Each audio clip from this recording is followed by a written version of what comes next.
So allow me to introduce myself. My name is Omid. I'm a CTO at a company called Jutomate. My expertise are around data. For the last 20 years, I've been working in different startups. And the last 10 years, the focus was on data projects. I can do, I can talk about a lot of projects and areas I've covered. Today, we're going to talk about AWS Cloud and Big Data technologies at AWS. You're welcome to ask questions, topics. I would be honored to answer any question you may have and even go into a deeper discussion as we go. This session is all about helping and contributing from my knowledge. There's no commercial value behind it, except having fun, pure fun as technology people. And that's it. So I'm going to start. Unless you have questions, I'm going to share my screen in 1 second.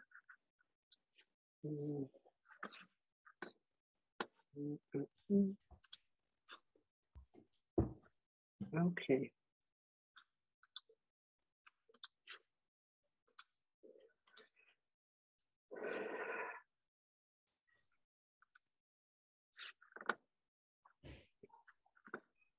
Sharing my screen now. Please let me know if you can see it.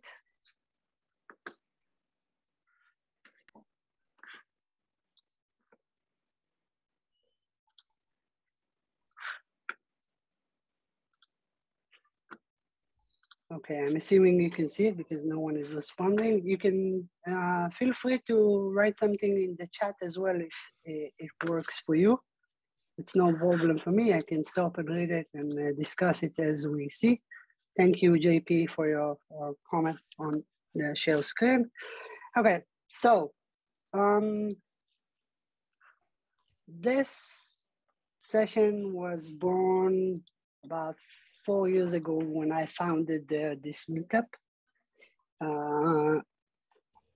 I, as a methodology, summarize everything into a PowerPoint when I learn a new technology. Hello, nice to meet you. And as a methodology, I have gathered lots of PowerPoints along the way. And it hit me after learning AWS that it's very complicated. People struggle to just getting started and to navigate the large amount of technologies and managed services around AWS. So I created kind of a roadmap and index. It's a series of lectures, 4 lectures about AWS that essentially should help navigate if you're a first timer just beginning to explore the data technologies in AWS. I have vast experience around this kind of project. You can ask me virtually anything, and if I don't know, I don't know. So we're here to have fun. Let's begin. As people join, we just started. Basically, a long time ago, everything was simple. We had a 3-tier architecture. We had the web, the API, and the operational database, and then a process to replicate the data into a data warehouse, and everybody were happy. Then came big data technologies, essentially breaking on a daily basis, weekly basis, technologies because the volume of data grew so much that the infrastructure kept failing. Then came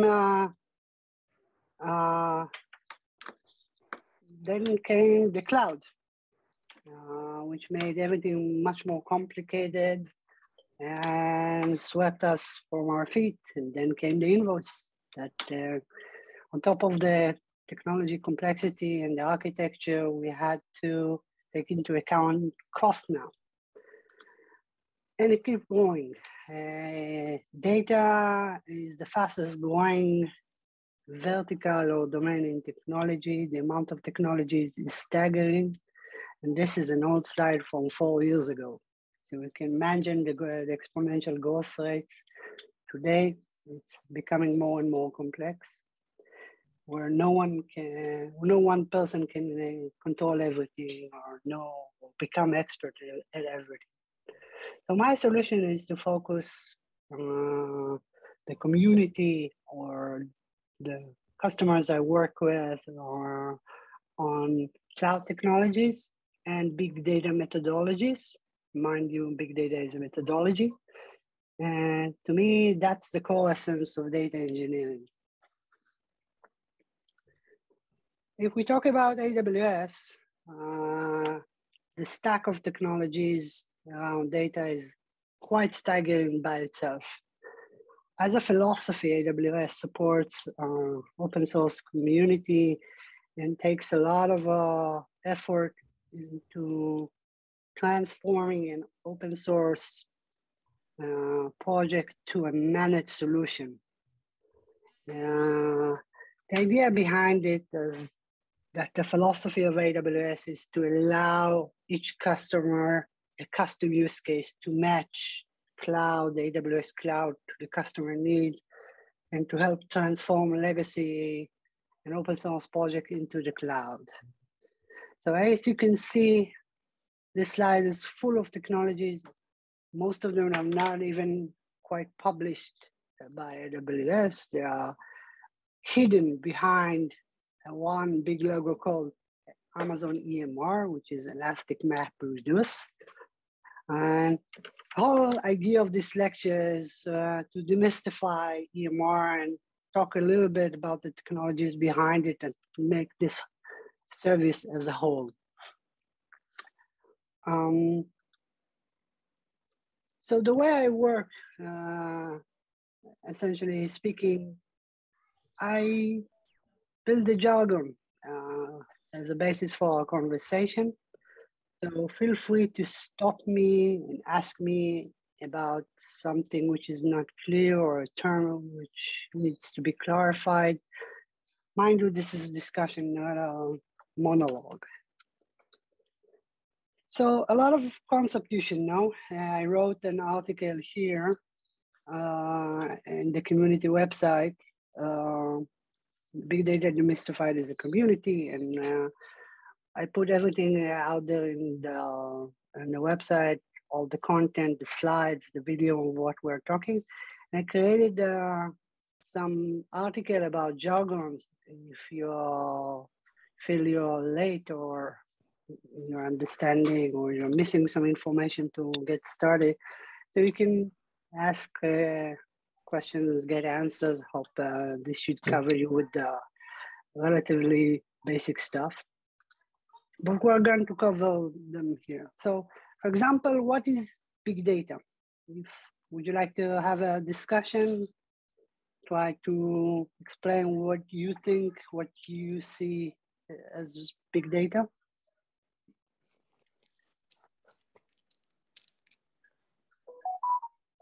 Anyone? Is it like basically a lot of information in one place? Yes, that's a relatively good view. The whole idea about big data is centralizing, having a one centralized place, storing all your data and allowing access to a bunch of big data technologies to analyze the data in various forms. That's one way. Another way to look at it is big data implies architecture challenges that allows the platform to handle fast-growing volumes of data and fast velocity of new data every day, every second, and so on and so forth. The next term, scale up or out, is about the concept of a cluster of servers where the volume of the data, for example, grows, so you need more compute power to process the data. So the cloud essentially lets you to scale up and add more resources as you go. Structured, semi-structured, and unstructured is a term that defines the type of data you're going to work with. For example, structured data is like any table you know or an Excel file. Semi-structured would usually refer to XML files or JSON files. And unstructured usually refers to video files, audio files, pictures, which have no definite schema. ACID, let's skip this one. CallUp or LTP, essentially the difference between analytical use case or operational use cases. There are today in the technology production world, two types of application: operational, which any standard application you know, for example, Gmail, and analytical, which is behind the scenes to analyze massive amounts of data, do AI, do visualization, do analysis. So these are different use cases. I'm an expert on the analytical use cases. So the majority of the conversation today would be around this side. Do it yourself, a term that indicates that yes, you can use the cloud, or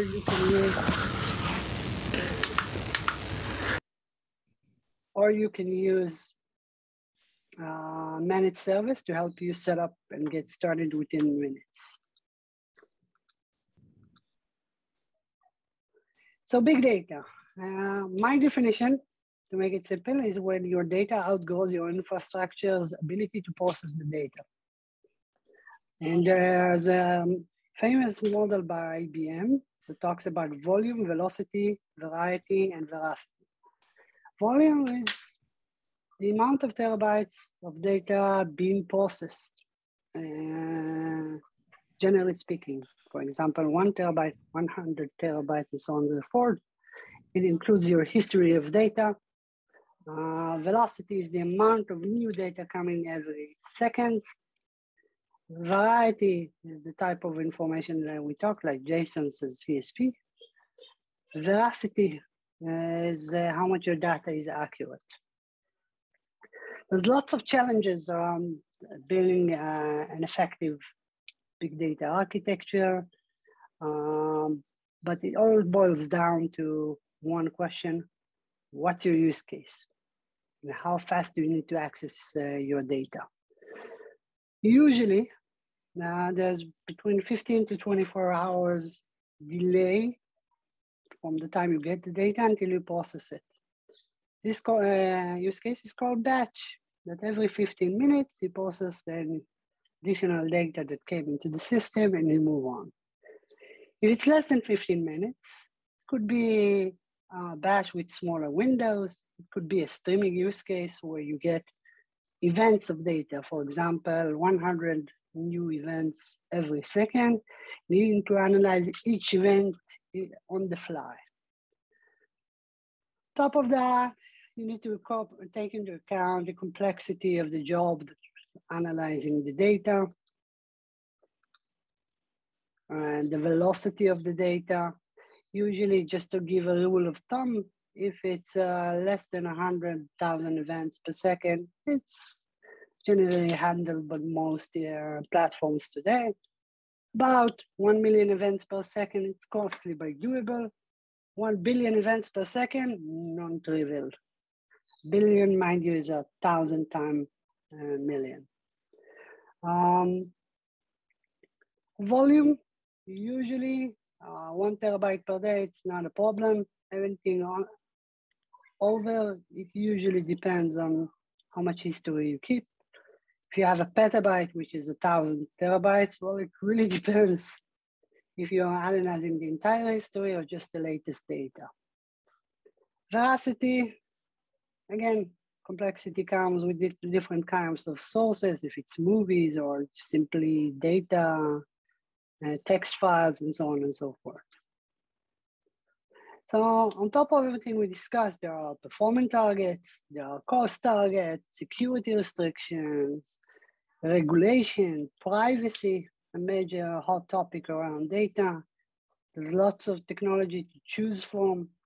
You need to decide whether you go to the cloud or use data center. You have issues like latency and throughput and concurrency, access patterns, are you using platform as a service, infrastructure as a service, and so on and so forth. As a rule of thumb for architecture, decoupling. Decoupling means you put the storage in one place. I'll have a good slide going forward.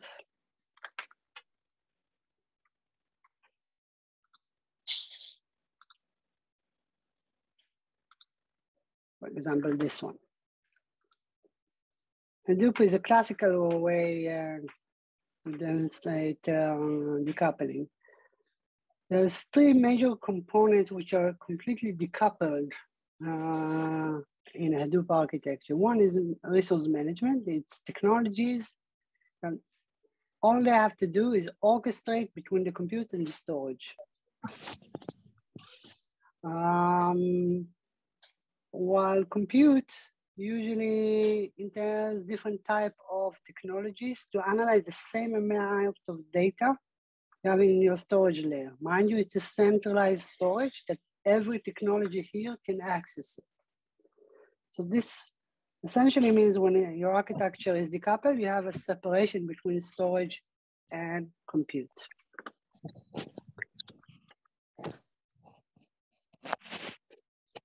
Ari, if you can mute yourself. Thank you. Okay, let's continue.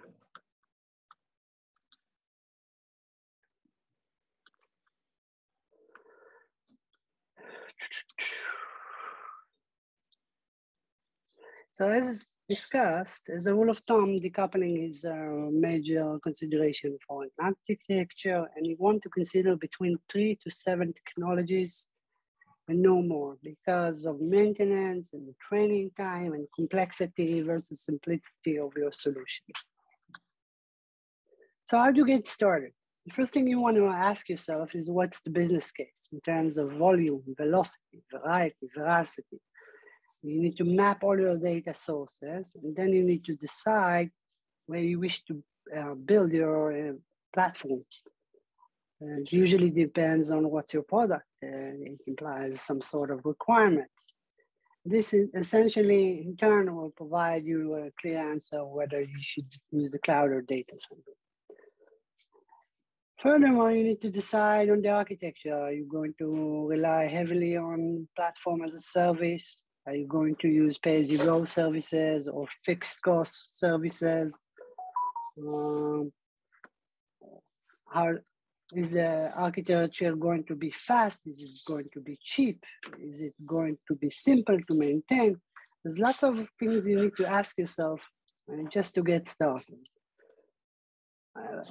Another non-trivial aspect of your plan is to communicate your plan within the company. Usually you need to have the management on board, have them understand what to expect in the following 6 to 12 months in terms of effort, in terms of costs, and whether or not there are any challenges along the way.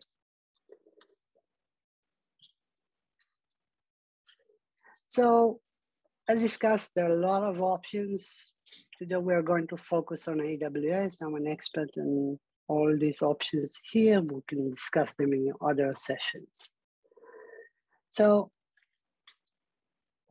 zooming in a little bit to big data architecture, you have, let's start with the slide. You have 5 major components. One, the ingestion layer, where every technology is here is in charge of getting the data from your source, putting it in the central storage location in AWS.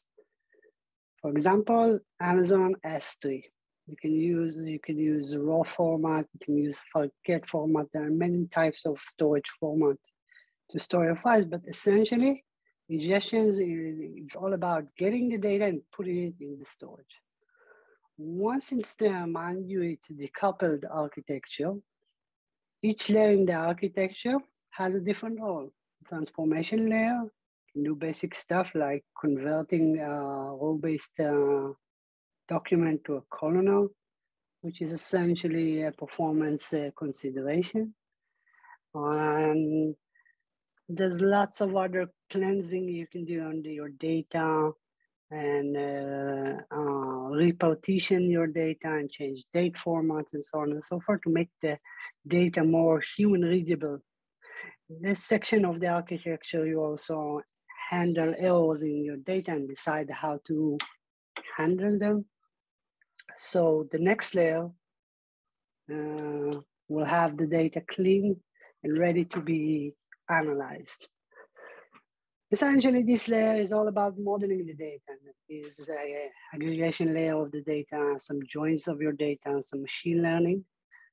And the next section would be the presentation layer, where you use BI tools to present your data and do some caching and optimization to make your architecture faster and accessible to the end user. Today's example, I'm going to share with you a success story that I implemented in an Israeli company called Online IDE. It's a major news company. The idea was to build a data management platform and gather data from the entire group. While I was a part of the basic group, there were lots of, sorry about that, lots of sub-companies, sister companies with lots of data, each with their own complexity and their own infrastructure. And the idea was to get insights per user and to do some smart marketing around personalization. Any questions so far? Okay. So data ingestion. If I need to put a quick definition, it's a layer in your big data architecture designed to do one thing: move data either via batch or streaming from point A to point B. Example for AWS technologies that will help you in your ingestions are the Amazon Kinesis services. You have Kinesis Stream, Kinesis Files, and Kinesis Analytics. Let's talk about S3. On the ingestion layer, the output is to S3. So we have security considerations and upload considerations. I don't want to go too hard into that, just to focus your attention on the fact that there's lots of tiny details like encryption and networking that you need to take into considerations. There's lots of ingestion tools that will help you. I'm gonna mark each technology I reviewed in that use case and selected or deselected it. For example, Scoop, which is an open source project part of the AWS EMR service that allows you to do a bidirectional ETL from your database to Hadoop. In this case, it was unlikely to be used because the sister companies were unlikely to provide me access to the operational database. There's lots of streaming technologies that are like Flume or Kafka, whether they're open source or managed service by AWS. There's a Kafka managed service today, but still it's not trivial to get started. There's networking issues to be considered in your ingestion. You can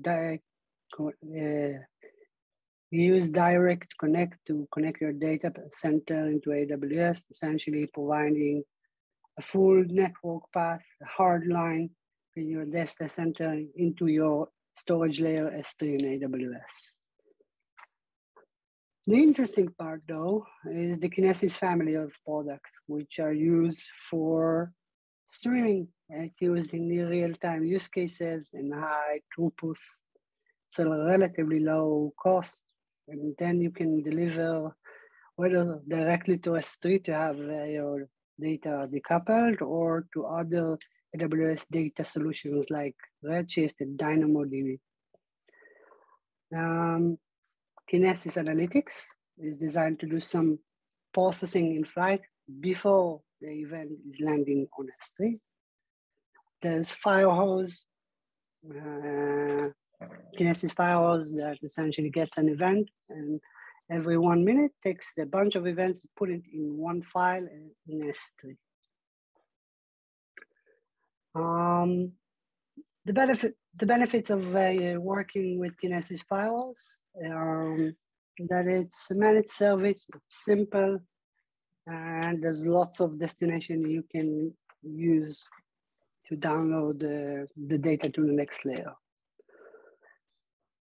Essentially, if you compare the products of Kinesis 3 and Kinesis Firehose, it's a matter of latency. If you need a sub-second latency, or you can sustain a 60-second latency. Do we need a small break, or shall I continue? Okay. The next layer in the architecture is about data transformation, essentially designed to cleanse your data and fix bugs in the data and make the data more clean for the next layer. The AWS recommendation for data transformation is to use Amazon EMR, which is the Hadoop Managed Service. I'm going to talk a little bit about that. As we shown previously, Hadoop architecture is divided in 3 categories, or 3 decoupled areas. One is compute technologies like Spark or Hive or Presto or Impala or Phoenix.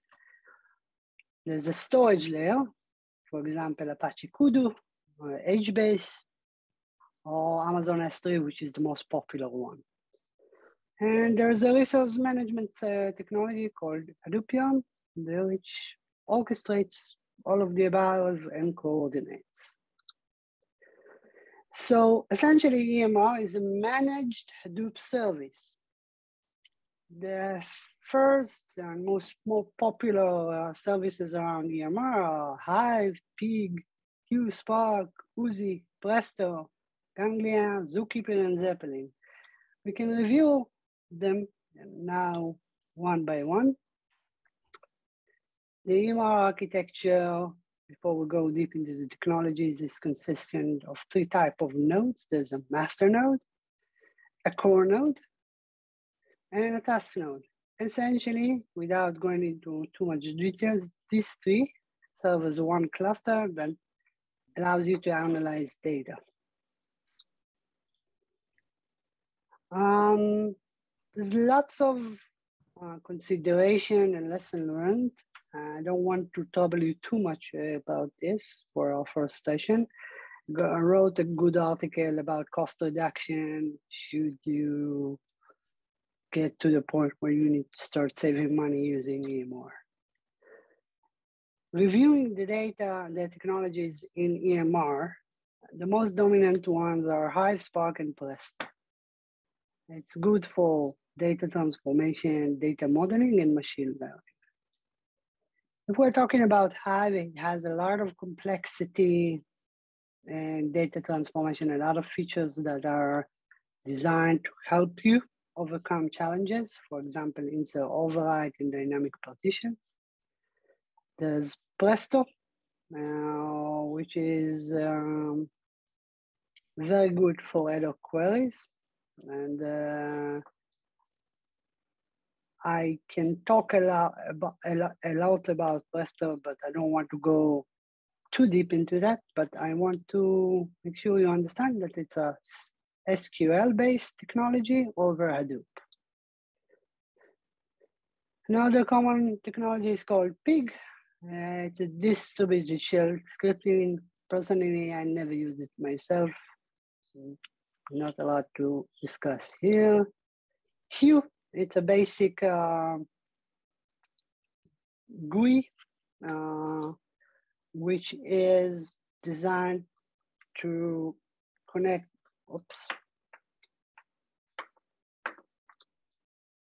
Hive is an open source IDE that will allow you to essentially use it as a query editor on top of your Hadoop technologies, write SQL queries and analyze the data visually with simple GAS. There's a lot of orchestration options out there in the market, like Airflow, NIME, Luigi, and AWS Data Pipeline. Yeah, but part of the EMR solution is called Uzi. Relatively not popular. Airflow is much popular by now. So if we need to summarize the transformation part of the architecture, you could use Hive and Hive and Uzi to orchestrate transformation jobs on your data. Questions before I move on to the modeling part? Okay. So data modeling is a layer in your architecture designed to run complex aggregation and joins and, machine learning jobs on your data.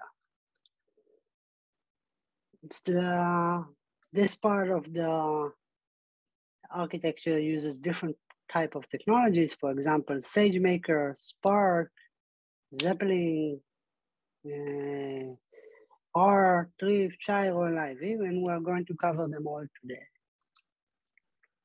Spark is the most common compute technology that is running in memory, and it's 10 to 100 times faster than Hive.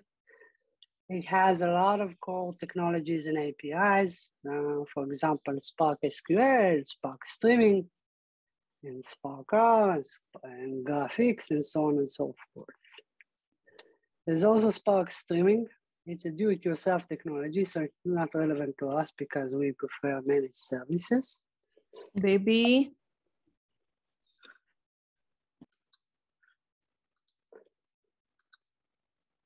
Spark machine learning, and non-common library, but just to mention it, to know it's there. Spark Flavours, you should know that there's a lot of ways to work with Spark, working with Yarn, which is what I showed you in the architecture. And you can install Spark on your laptop, and you can work it with methods. It's a complex use case, but it's out there. Spark SQL essentially has the same SQL syntax as a Hive and operates more or less the same, but it's a non-trivial learning curve. Even though it's faster, it does not replace it does not replace Hive. It's not always faster than Hive. It also has insert override. Another GUI part of the EMR solution is Apache Zeppelin. It's essentially a notebook with visualizer. It has a built-in Spark integration. Very nice to write Python code, SQL, out of the box without any more installation. You should know that it's running in the background Chiro and Live open source project, which essentially allow you to manage security and distributed deployments.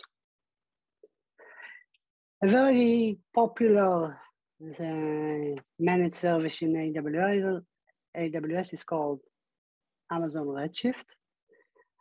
It's a fully SQL, fully ACID, fully managed, designed for petascale. It's a massive parallel processing solution. It's not recommended for transformation, but it's good for traditional data sources and complex joins. Some people ask me, when should I ask or use Redshift? When should I use EMR? Essentially, it's a matter of how much data is being loaded and unloaded, how much operations needs to run on it. If you're recycling data, use EMR. If you need to analyze history again and again and again, use EMR. If you're doing some BI use case, Redshift is more likely your solution. Bear in mind that Amazon Redshift has an extension called Spectrum, which allows you to run aggregations directly on S3.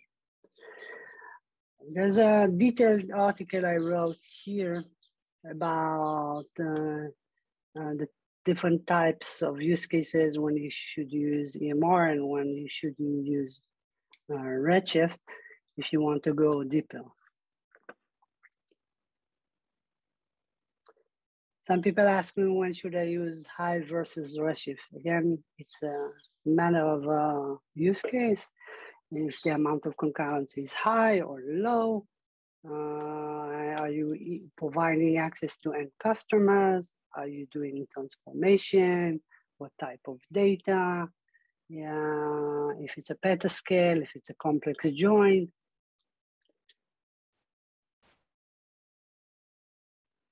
Moving on to SageMaker. SageMaker is another interesting and popular managed service by AWS, essentially designed to manage the entire life cycle of machine learning in AWS, from getting the data, cleaning it, preparing it, training your AI model, evaluating the model, deploying to production, monitoring the data, and going all over again. Very popular, very successful among customers around the world. Another very common solution is called AWS Blue Loop. It has a shared metastore.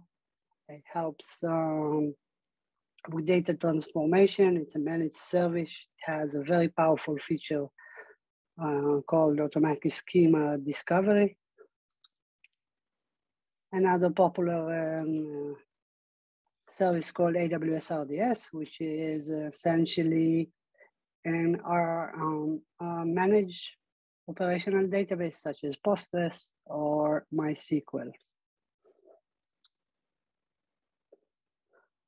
To sum up, the modeling section is all about building your logic and the technologies that match it are Spark SQL, Zeppelin, and SageMaker. You can forget these if it will make your life easier if you want to go and experiment. The next layer, I think it's the last one, is the data presentation one. It's used only to present data via applications or BI tool. I recommend to use a managed service to ensure high availability. For example, you can, this is a typo.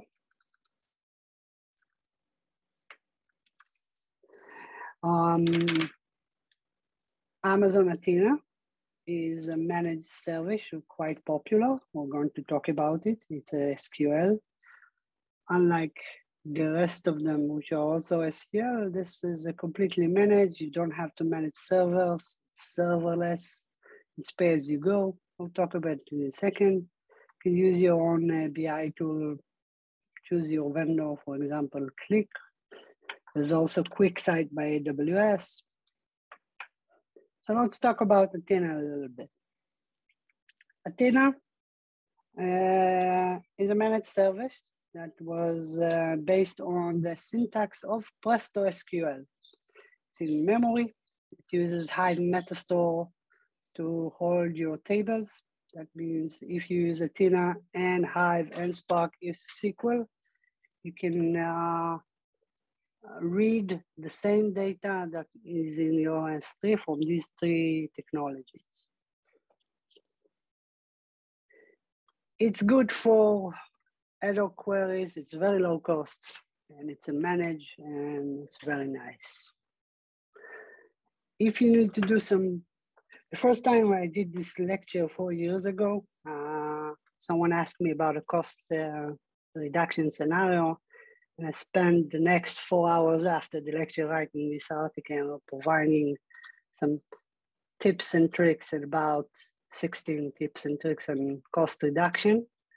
The idea was to help that customer. I even performed a quick benchmark to show him the major difference in performance and in costs running. It's a bit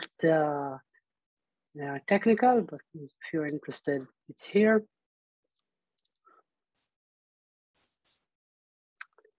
To summarize, in this case, I built a decoupled architecture on AWS. I used Hadoop to transform the data. I used kinesis family to ingest the data. And I used Spark to model the data and to create some analysis using Zeppelin and SageMaker.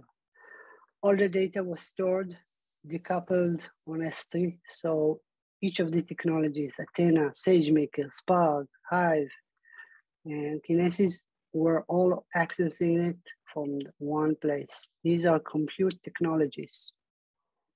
And the strength of this technology, this architecture is as follows. If something is not working correctly, there's a new technology which is faster, cheaper, simpler, all you have to do is just replace the technology here, ensure input the same, output the same, and the rest of the architecture completely works without any problem.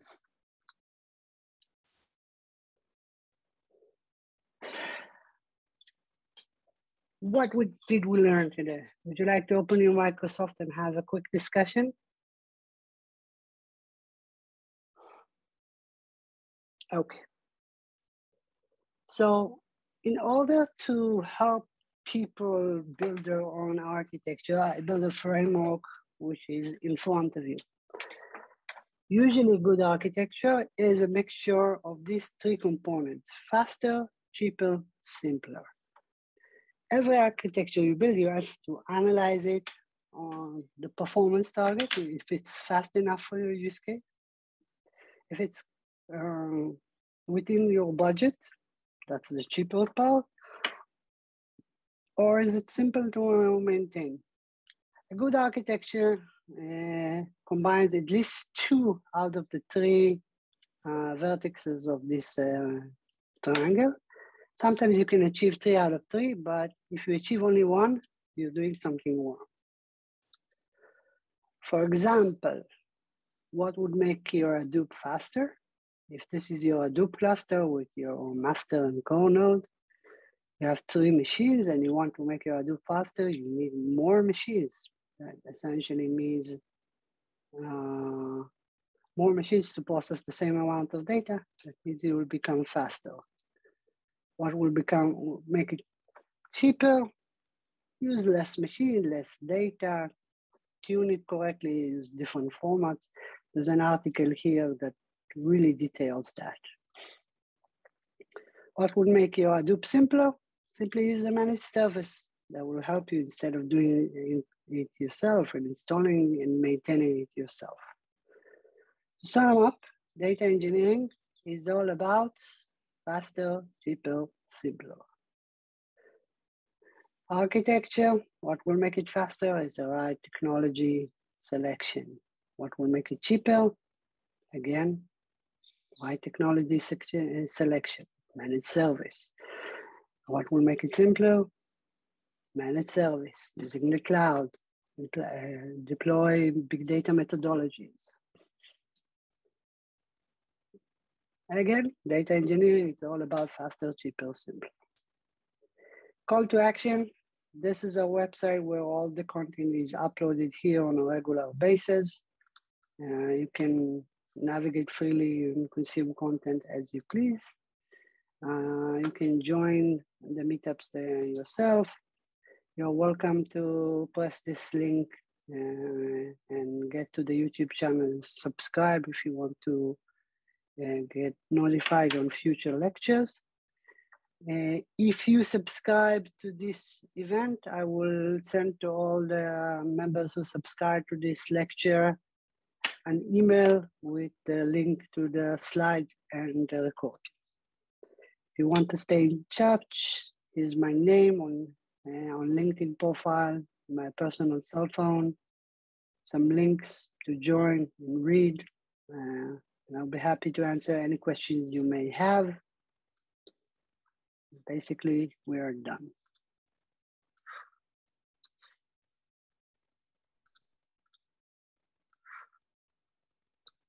Any questions, my friends, before we finish? Can I? I mean, it's not. Basically, I'm trying to learn new stuff about the field, so quite new to this, and it's more about where do I start, if it makes sense. Because I'm trying to get a grasp of data and everything, but this is a little bit complicated for me.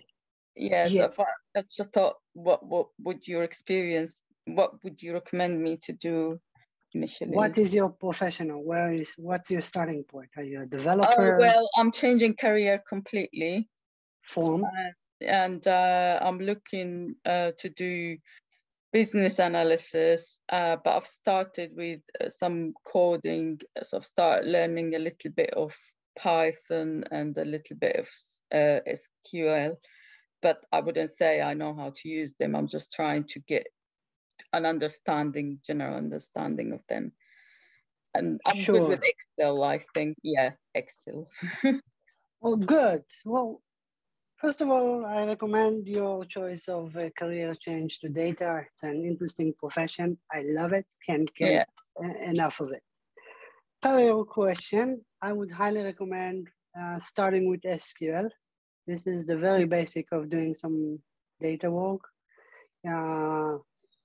Especially once you know Excel, you can use tools, but now you need to go a little bit more technical, start writing some SQL queries. If you allow me to share with you some content on SQL. One second. I'm sharing my screen again. Okay. I'm happy that you ask questions. I'm here to help, really. SQL, W3 School. I personally like this website because it talks about every part of SQL and it lets you practice. For example, you can write, one second.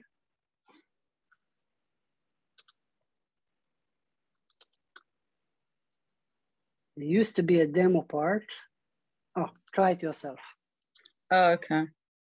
Where once you read, for example, about SQL, what is this select star from customers where country choose Mexico, you can run the query on your data and you can see it. For example, you can just do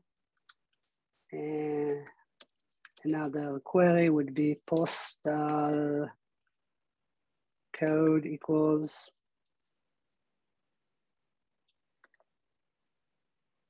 and you get no results. Let's do this. No results. Maybe this way. Yeah. And so the reason I like this website because it explains each command by itself and you can practice it. So that would be your first step. Master SQL, understand how to answer business questions using SQL.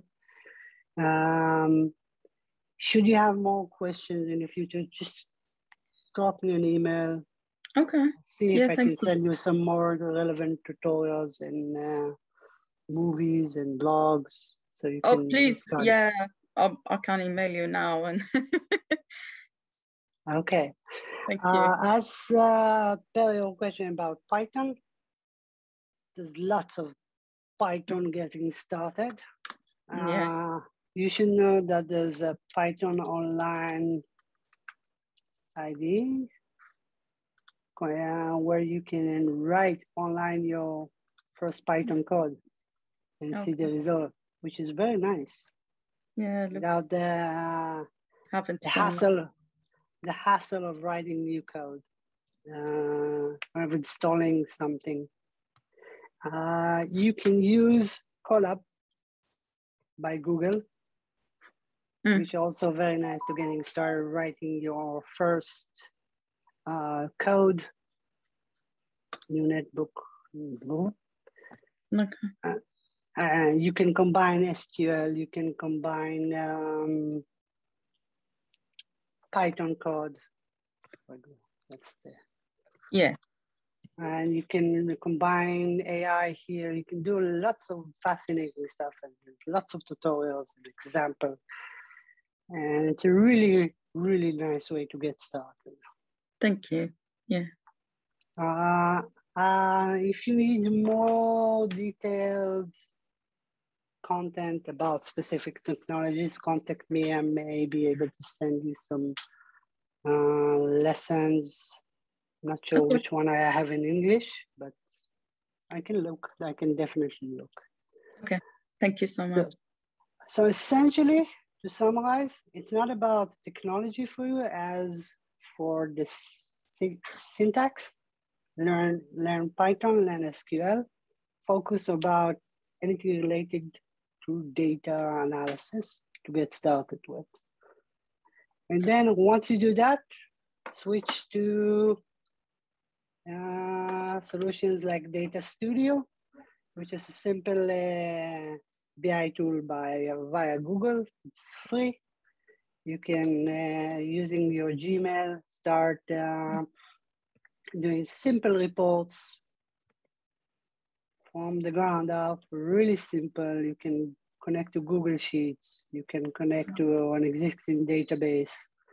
If you are working in a workplace and you have some technologies, for example, YouTube, you can connect to YouTube and get data. It's very simple to get started. So the analysis part and then the visualization part, and take it from there. Okay? Okay, yeah, thank you so much. I'm just trying to write them down. Thank you. You're most welcome. Any more questions, guys? Gentlemen, ladies? Okay. Someone in the chat said something. Let's see. Can you provide a good resource for learning AWS and GCP? Oof.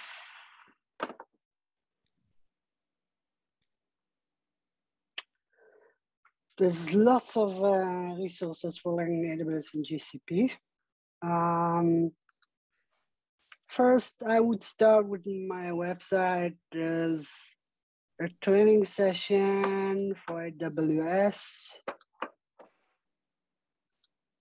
You can try to with this comprehensive Python training program for data engineers. That's for you, by the way, ma'am.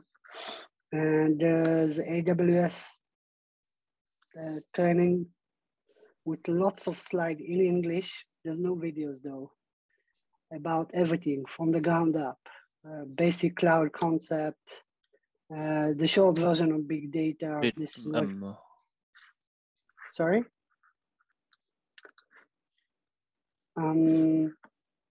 There's talking about S3, talking about EC2, networking, RDS, we discussed this a little bit, Redshift and Athena, Glue, streaming technologies, EMR. This is very technical, very advanced, but I would start here if you're looking to get familiar with AWS concept. It's relatively comprehensive. This is the slides I used to learn AWS 5-6 years ago. As for GCP, I would start with BigQuery.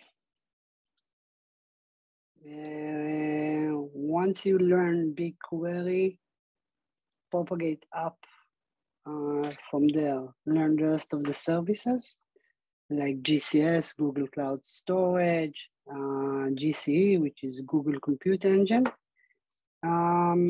If you would contact me via email, I'll see if I have some good materials about GCP. I can send you what I have. Let's see if there's other interesting resources about GCP. The most interesting technologies in GCP is BigQuery from my perspective and Dataproc. I have some, Dataproc is the Hadoop managed service of GCP. I have a use case about cost reduction in GCP. I'm going to talk in this meetup, I think 2 weeks, something like that. So you're welcome to join and ask questions there. That's essentially it. Any questions?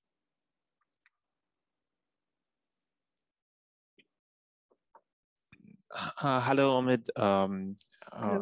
Thank you for your presentation. I'm new to the field. I'm a data analyst. Recently did a data science course. My company is adopting AWS S3 for building a data lake, but there are others in the company saying we need maybe a data warehouse.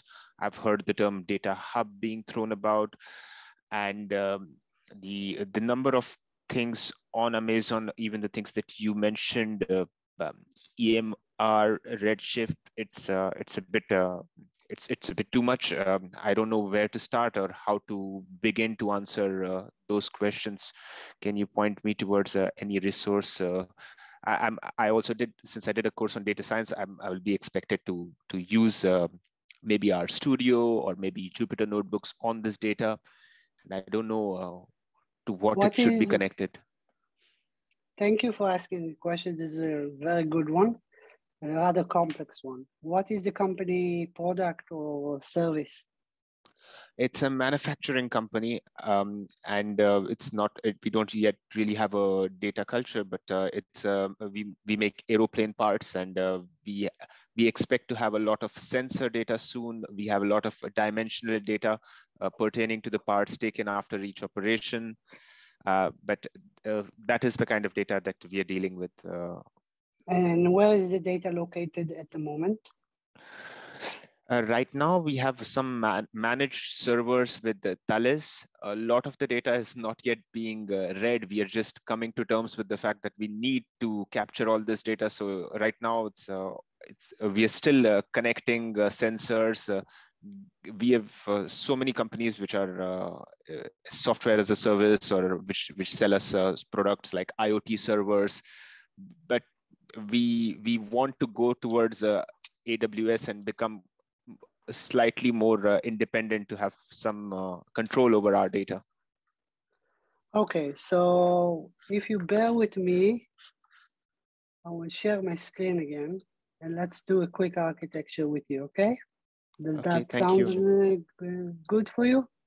Yes. Okay, so let me think how to do it quickly. Okay. What's your name, Sagar? Sagar, yeah, that's my name.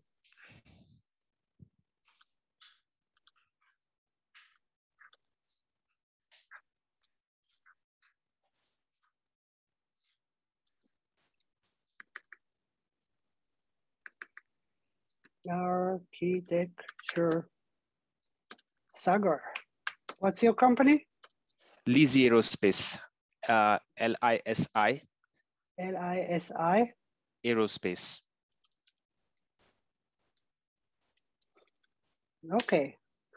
We're going to take the process of how to create a new architecture and quickly, like in 5 minutes, 10 minutes, try to help you. Okay. Group architecture. So what can you tell me about the use case?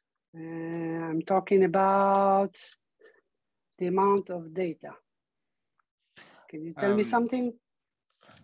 Low right now, but it's going to grow quickly. So right now, I would say maybe 100 gigabytes, maybe hundreds of gigabytes right now. But in 6 months, we will have sensor data coming in. I don't really know how big that will grow, but can you assess how many sensors? Something?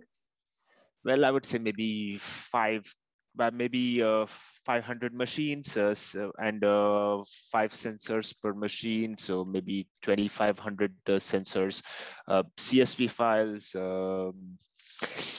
I would say maybe a gigabyte a day, not too much more than that. Okay. So this is a small data use case. This means you can put the data in S3 and analyze it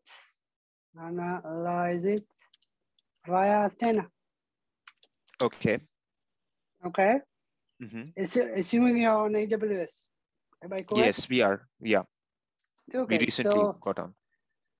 Choose any ingestion data, any technology you wish. Doesn't really matter. Let's delete stuff. Delete it later. Choose any ingestion you would like. Mm-hmm. Okay, for example, simple ETL tool to copy the data from your sensors to S3 or Firehose. Okay, like Node-RED, NIME, or like whatever you like, whatever you prefer. Kinesis, Firehose to ingest sensor data, or simple ETL. That depends on how the data is accessed to the sensors, okay? Okay. So this we don't need. Blah, blah, blah. In terms of transformation, Mm-hmm. you don't need EMR here. It's too heavy. Okay. So you don't need all this section. Okay. Do you think we need anything except S3 to put the data anywhere else? No. The all you need is this logo, Athena and SageMaker. Let's put it here for you here quickly. You can use it for transformation, you can use it for modeling, and you can use it for your presentation. And if eventually you go too fast, you can replace either this or this. Okay. Okay. So let's delete that. Let's see what else you need. We said SageMaker, right? SageMaker, you want this slide? Let's put it here. And you want the Athena slide. So we have something to show to your boss. Okay. And we want the SageMaker logo. SageMaker logo. And the Spark. Maybe in the future you will need that. Okay. Boom. Put it here. Okay. And this, my friend, in a nutshell, is your architecture. Okay, you ingest the data. Sorry, please. I'm sorry. At what point would S3 not suffice, or what point would we have to have a data warehouse with it, or something like that? No. It will suffice even to a petabyte use case. You don't need to worry about it. It's completely scalable. What we're talking about. This will suffice until. This architecture will suffice until 5 terabytes, give or take. Once Athena is too slow for you or too costly, switch to EMR. Okay, this is why I put Spark SQL via EMR. Okay. Okay. And that's it. You're good to go until 1 petabyte. Thank you, Omid. Maybe I might be completely off with the numbers since I don't know about all the data in the company, but I like the way that you approach the problem. It gives me something to start from. So Okay, I will be honored to share this with you if you contact me. I will. Okay, let me just put this for you. And that's it, basically. Don't need this and this. What is your email? I'll share it with you now. Yeah, I'll send you my email. Okay. Any more questions, my friends?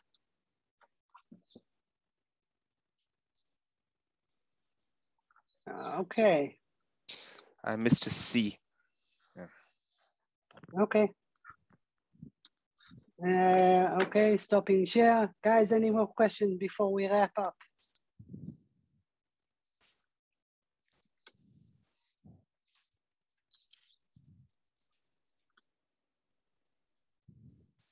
No? So thank you very much, guys. It was a pleasure meeting you. Please subscribe to our YouTube channel. Please visit our website. Please join our next events. If you want to learn, if you have questions, send it to me. I'll do my best to help you. Okay, guys? Thank you. Thank you, Omid. Thank you. Thank you.